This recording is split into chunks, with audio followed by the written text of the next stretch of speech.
going on, everybody? This is Chris and Sancha.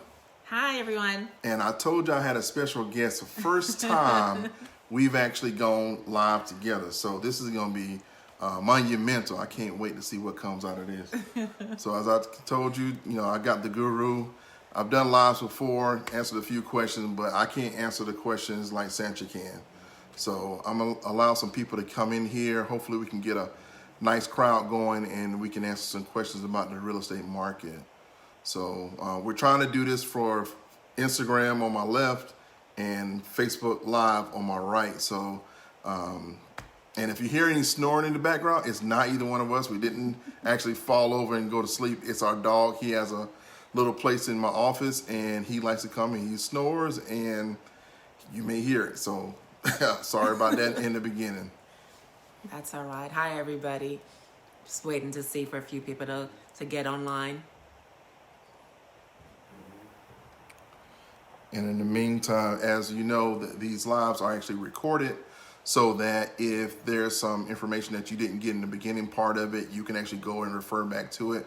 I have maybe about 4 or 5 questions that I actually jotted down, some things that we usually get from either potential clients, leads, people looking for homes or mortgages or whatever, and just want to answer them. While I got Sancha here, she's usually in and out all the time, so she's usually on the ground floor when it comes to taking care of our clients. I'm usually on the back end doing the stuff on the tech side, the marketing side.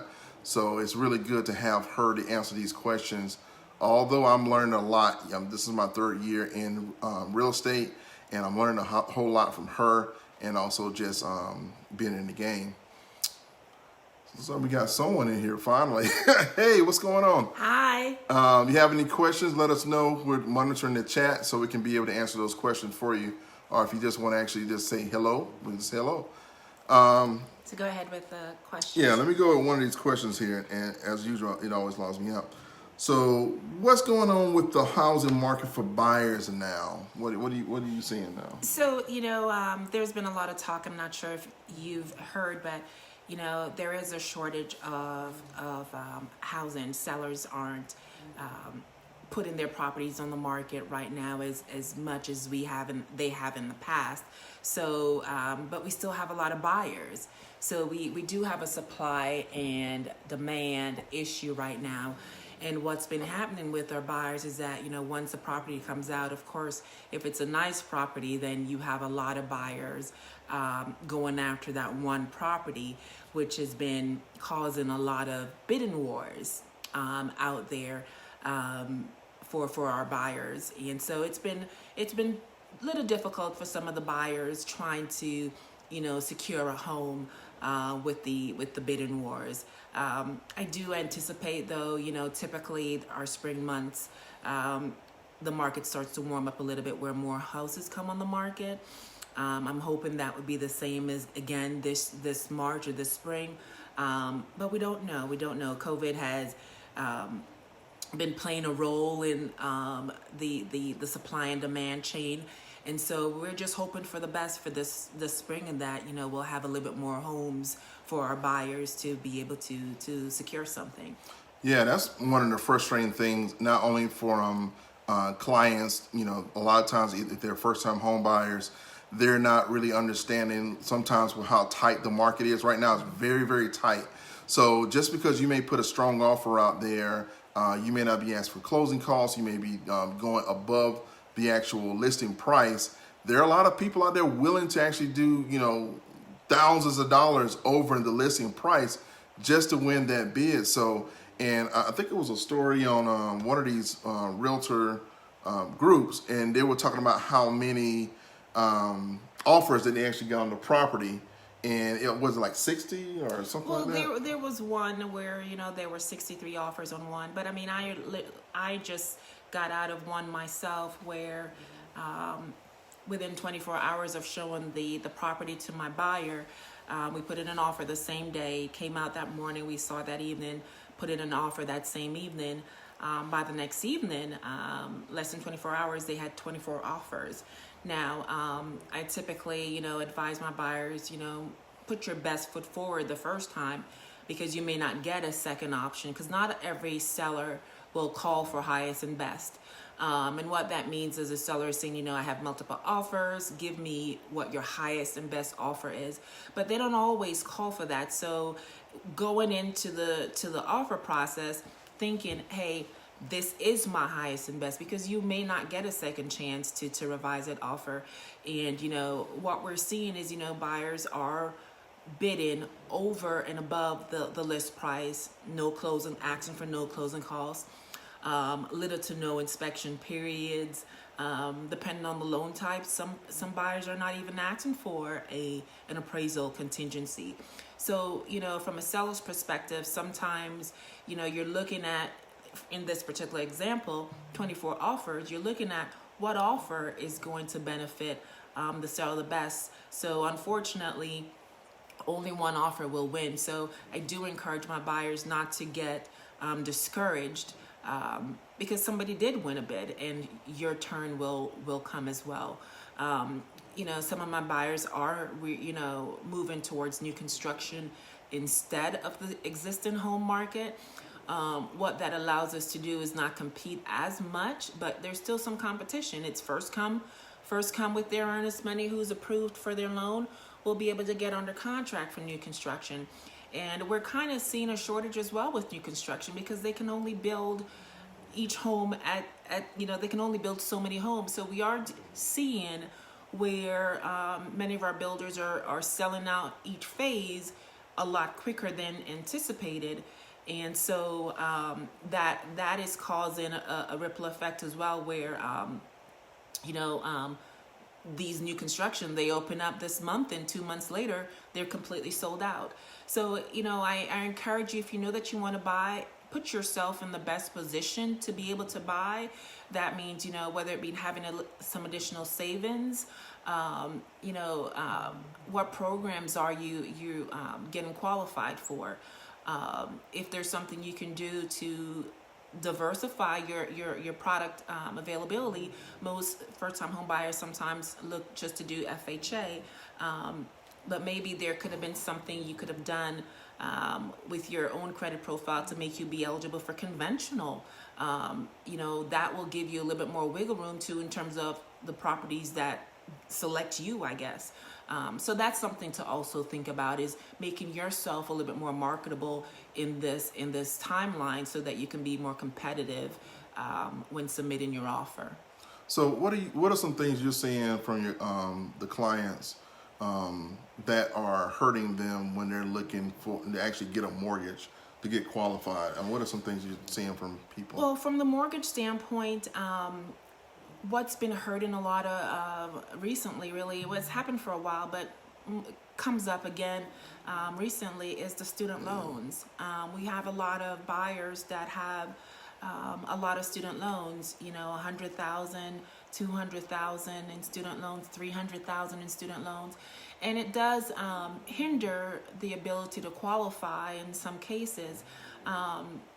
For FHA, for example, FHA is going to be taking, even if you're in a deferred payment plan and you're not paying anything.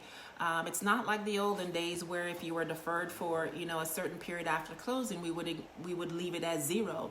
That's not the case anymore. So with FHA, you're looking at 1% of the student loan balance. So if you have $300,000 in student loan balance, and we're taking 1% and adding that into your debt, that's more than a mortgage payment. For most people, that disqualifies them because the debt to income ratio will be too high. When I talked earlier about getting yourself in a position so that you can qualify for different products, conventional on the other side, that same 300,000. If you're on an income base, don't know if you can get income base with 300,000, but I have seen some smaller payments for those higher student loans. If for some reason you are on some form of income based repayment plan, you can use that payment on conventional, which increases your chances of qualifying for a loan. However, you do need to have a little bit of stronger credit to get qualified for conventional. If you're buying in the USDA area and the rural areas, that calculation's a little bit less. It's 0.5% of the balance. And of course, for VA, it's 0.5% divided by 12. So, it depends on what product you're using, but the student loan has definitely been one of those issues that has been causing a lot of people not to be qualified for loans, because once you add that payment in, that pretty much knocks out your available affordability, so to speak. And speaking on student loans, I've had student loans and everything like that. They're one of the ones I would say that will be willing to work with you with trying to get your payment down to a manageable payment. So you definitely have to give them a call. They'll, see your situation, and they're probably one of the better people that you want to have a debt with that will be willing to work with you and try to get that payment down. So that should help you out. So someone mentioned that the volume is really low. Yeah, it's crazy low. I've never seen it like this before. I'm sure a lot of it has to do with, the impact from last spring with COVID and what we're dealing with now. But one of the other questions I had was, what do you anticipate the spring buyer's market to be this year? Well, I'm really hoping that once, the weather starts to clear up a little bit, what's going to really determine where we are, of course, is, the distribution of the vaccine and how safe do sellers feel in regards to putting their homes on the market. That would be a part of the driving force. And if there's more homes to buy, then of course it gives you a little more wiggle room to breathe and be able to find something. But to be honest, we've been in a seller's market for a few years now, and COVID really just draw the string a little bit tighter. But it's been like this for a while, where we are having bidding wars and lack of property. So, once again, I just advise my buyers is put yourself in a position so you can compete. And if you're able to compete, then, it will kind of take a little bit of the frustration away, where you're looking for homes, can't get anything under contract because somebody else has something better. So, I would advise my buyers, because a lot of times my buyers call and they're not sure where they are in the buying process in terms of where their credit information lies. I've had buyers who aren't sure what they make per month. And, those are things you need to know before even calling, to just to have an idea what your current position is. I can't really advise you if you don't know where you are, because you can't give me the correct information, so I cannot fully analyze how to assist you. So yeah. Yeah, I know the other day you said you went to a house and it was like filled to the rafters of people waiting to actually get into the property, and the line was around the corner. And keep in mind too, some of our price points, we'll see the crunch a little bit more than others. Most of our first-time home buyers, middle class, are looking at under that $300,000 mark, and definitely anything under $250,000. We do have a higher number of buyers looking in those areas. So we do see some where you walk, drive up to the property, and there's cars all along the sidewalk waiting to get in. And like I said, we are in a seller's market, and with the shortage of supplies, there aren't many homes to look at. So as soon as something comes on the market that is decent, then everybody's trying to take a look at it and see if they can win the bid on this one. Someone does win the lottery, so I'm not against trying until we are able to secure something. So I'm just trying to see if anybody else want to pop in and ask a question. We're available. So if you don't reach us here on the live, you can always reach out to us, either phone 404-654-3595 or email info@atlantahousenerds.com. No question is a silly question. That's We've right. pretty much heard it all, and if you don't ask the question, you won't get the answer. So what else we can probably talk about? I get this question too from my sellers. Some sellers think, oh, yes, it's a seller's market, so I'll do this myself. But in actuality, you still need a realtor. many sellers who are in this position where they do put their home on the market and you're getting, 10 to 20 offers to look at. Part of our expertise as agents is to weed through those 24 plus offers and find one that's actually going to make it to the closing table. There's lots of things that happen within the process, and it's not just about taking the pictures and putting the house up on the MLS system. There's several other things that happen through the process where a realtor is very valuable to you.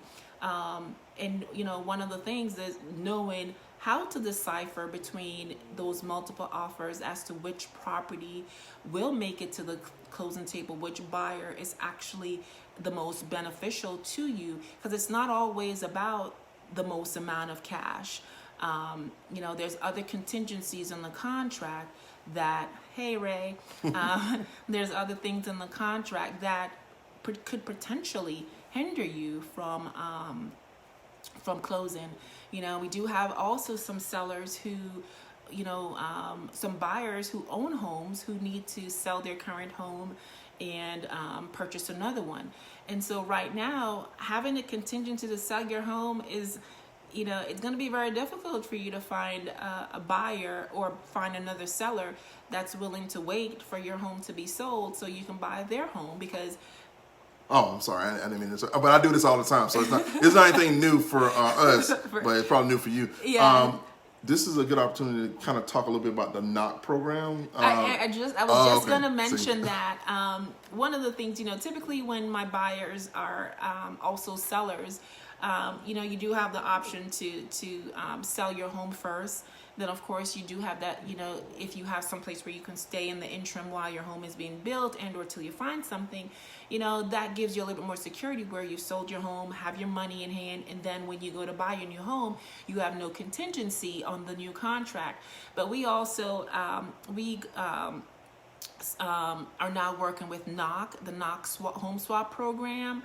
And what that does is if you have some home equity in your home, then what Knock will do is Knock will kind of give you a loan for the new home that you're about to buy. You have to do the mortgage with Knock. However, they'll give you a loan, an equity loan, to be able to pull the money out for your down payment for the new home. They'll also give you some equity money to fix up your old home to get it on the market. And so that way, when you buy your home, you're not buying it contingent to anything. The old home is securing the down payment for the new home. It's securing at least 6 months payment on the old home until you get it sold. It's securing a lot of things that you'll be worried about, especially if you're strapped for cash. So that has been another tool that some of our sellers can use to get into their new home without thinking, I can't buy the next one because you can't qualify for both mortgages. So the Knock program has definitely been giving some of our current buyers who have a home to sell with equity the opportunity to move into their new home first and then put their current home on the market. So that's been good. And there's some challenges with it. As far as right from a seller for that new home that you're looking for, they may have a whole slew of offers in front of them, and yours may be there. And it's not to say that they may not pick yours, but it's kind of hard, when you have all these people that may already be ready to go. Everything is laid out or whatnot, good offer, and they're not contingent upon having to sell their home to be able to buy your home. It's kind of hard to skip over those people. But it happens. It's always a juggling act when you have a home to sell and to buy a new home. But this actually takes all that juggling out. You can be able to look and find the home that you want, get the home, and then worry about selling it afterwards, pretty much. So, and this is an excellent program. Mr. Santra told me about it, and I read up on it, and it's been excellent. I think too. What I do love about the program as well is, sometimes our buyers are worried about, well, if I buy a new home, is my current home going to sell? Because I don't want to end up with 2 mortgage payments. And I think one of the great things about the swap program is, it will allow you to pull out equity to cover up to 6 months payments on the old home once you've moved into your new home. And it also gives you some money to fix anything, paint, repairs that need to be done to make sure that when your property does hit the market, then it's going to show well. So with those tools in hand, it definitely makes the process a little bit smoother. And guess what? You're not selling your property at an iBuyer price where you're giving away your equity. You're not doing that. So you get to keep all your equity. The only thing is you do have to do the mortgage for the new home with knock. That's the only contingent to the program. But yeah, that's been working out for our buyers or who have equity in their current home. And, they just move once and then sell their home after they've moved. So that's been good. Well, I think we're going to close this out. This has been excellent. It's been fun. We will be doing more of these in the very immediate future. I have to grab Sanchez sometimes. Come on, let's do it.